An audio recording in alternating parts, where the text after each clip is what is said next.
ഹൈറിച്ച് മണി chain തട്ടിപ്പ് കേസിലെ പ്രധാന പ്രതിയായ കെ.ഡി. പ്രതാപന് ജാമ്യമില്ല. കലൂർ PMLA കോടതി ഇന്ന് ജാമ്യം തള്ളിക്കൊണ്ട് ഉത്തരവായി. പ്രതിക്കെതിരെയുള്ള ആരോപണങ്ങൾ പ്രഥമദൃഷ്ട്യാ നിലനിൽക്കുന്നതാണെന്നും പ്രതി കുറ്റക്കാരൻ അല്ലെന്ന് കണ്ടെത്താവുന്ന കാരണങ്ങളൊന്നും തന്നെ പ്രതിഭാഗത്തിന് ഹാജരാക്കാൻ കഴിഞ്ഞിട്ടില്ലെന്നും കോടതി നിരീക്ഷിച്ചു. പ്രതിയുടെ റിമാൻഡ് കാലാവധി നീട്ടുകയും ചെയ്തിട്ടുണ്ട്. ഈ തട്ടിപ്പ് നടത്തിയവന് ജാമ്യം കിട്ടുമെന്ന് പ്രതീക്ഷിച്ചത് ഹൈറിച്ചിലെ 800 രൂപയുടെ ID അടിച്ച കുറച്ച് മണ്ടന്മാർ മാത്രമാണ്.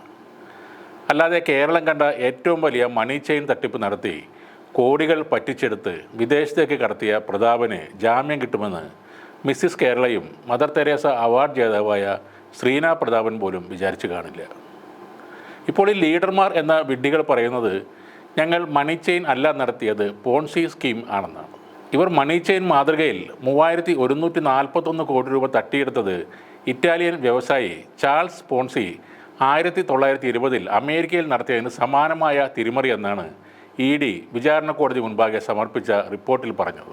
അവർ പോൺസി സ്കീം തട്ടിപ്പിൻ്റെ രീതികളും ഹൈറിച്ച് ഓൺലൈൻ ഷോപ്പിലെ തട്ടിപ്പ് രീതികളും തമ്മിൽ താരതമ്യം ചെയ്ത് നോക്കുകയും ചെയ്തിരുന്നു.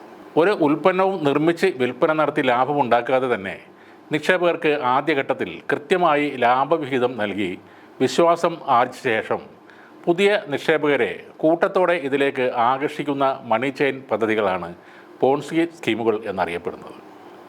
ഒരാളിൽ നിന്ന് നിക്ഷേപം ശേഖരിച്ച ശേഷം അയാൾക്ക് നൽകാനുള്ള ലാഭത്തിൻ്റെ വിഹിതവും കമ്പനിക്ക് കിട്ടുന്ന ലാഭവും പിന്നെ ചേരുന്ന മറ്റ് 2 പേരിൽ നിന്നും നിക്ഷേപമായി ഇവർ മേടിക്കും. ഈ 2 പേർക്ക് നൽകാനുള്ള ലാഭവിഹിതം മറ്റ് 4 പേരിൽ നിന്നും അവർക്കുള്ളത് അടുത്ത 8 പേരിൽ നിന്നും കമ്പനി കണ്ടെത്തും. നിക്ഷേപകരുടെ ഈ ചങ്ങല, ഈ ചെയിൻ നീണ്ടുപോകുമ്പോൾ ഏത് നിമിഷവും ഈ വളർച്ച നിന്നു പോകുന്നൊരു അവസ്ഥയുണ്ടാകും. ഇതോടെ ചങ്ങലയുടെ അവസാന ഘട്ടത്തിൽ ചേർന്ന 80% പേർക്കും പണം നഷ്ടപ്പെടും. അതുതന്നെയാണ് ഇപ്പോൾ ഇവിടെ സംഭവിച്ചിരിക്കുന്നത്. ചാൾസ് പോൺസി അമേരിക്കയിലാണ് ഇത്തരം മണി ചെയിൻ പദ്ധതി അവതരിപ്പിച്ചത്. നിക്ഷേപങ്ങൾക്ക് 8% പലിശയ്ക്ക് തുല്യമായ ലാഭവിഹിതം വാഗ്ദാനം ചെയ്താണ് Charles Ponzi money chain company തുടങ്ങിയത്. ആദ്യ മാസം 8% ലാഭവിഹിതം ലഭിച്ചതോടെ എല്ലാവരും ഹാപ്പിയായിരുന്നു. 2 വർഷത്തോളം ഇത്തരത്തിൽ നിക്ഷേപകർക്ക് ലാഭവിഹിതം കിട്ടി. കമ്പനി ഒന്നും ഉൽപ്പാദിപ്പിക്കാതെയും വിൽക്കാതെയുമാണ് ഇത്രയും ലാഭവിഹിതം നൽകുന്നതെന്ന കാര്യം നിക്ഷേപകരും മറ്റ് പൊതുജനങ്ങളും മറന്നിരുന്നു. US ഫെഡറൽ റിസർവ് 1920 ബാങ്ക് പലിശ നിരക്ക് 7% വർദ്ധിപ്പിച്ചതോടെ പോൺസിയുടെ ഈ മണി ചെയിനിൻ്റെ വളർച്ച നിലച്ചുപോയി. കമ്പനി പൊട്ടി. അറസ്റ്റിലായ പോൺസി സാമ്പത്തിക വഞ്ചന കുറ്റത്തിന് തടവ് ശിക്ഷയ്ക്ക് വിധിക്കപ്പെട്ടു. അവിടെ ചാൾസ് പോൺസി ആണെങ്കിൽ ഇവിടെ ദാസൻ പ്രതാപൻ ആണെന്ന് മാത്രം. അത് പോൺസി സ്കീം ആയിരുന്നെങ്കിൽ ഇവിടെ ഉള്ളത് പ്രതാപൻ സ്കീമാണ്. രണ്ടും തട്ടിപ്പ് തന്നെയാണ്. മറ്റൊരു കാര്യം, ഹൈറിച്ചിൻ്റെ കേസുകൾ ഇന്നും തീരുമാനമായില്ല എന്നതാണ്. ആഗസ്റ്റ് 1 2 കേസുകൾ മാറ്റിവെച്ചിട്ടുണ്ട്.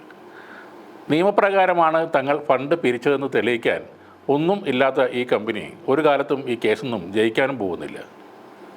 ഇനിയും സൂം മീറ്റുകൾ നടത്തി നിങ്ങൾക്ക് ലീഡർമാരുടെ നുണകൾ കേട്ട് ആശ്വാസം കൊള്ളാം. എല്ലാം നഷ്ടപ്പെട്ട അവസ്ഥയിൽ അത് തീർച്ചയായും വളരെ നല്ലൊരു കാര്യവുമാണ്. കുറച്ചുകൂടി ബുദ്ധി മരവിച്ചവർക്ക് ജയ് ഹൈറിച്ചും വിളിക്കാം. അതൊന്നും പാടില്ലെന്ന് ഇതുവരെ ഒരു കോടതിയും പറഞ്ഞിട്ടുമില്ല.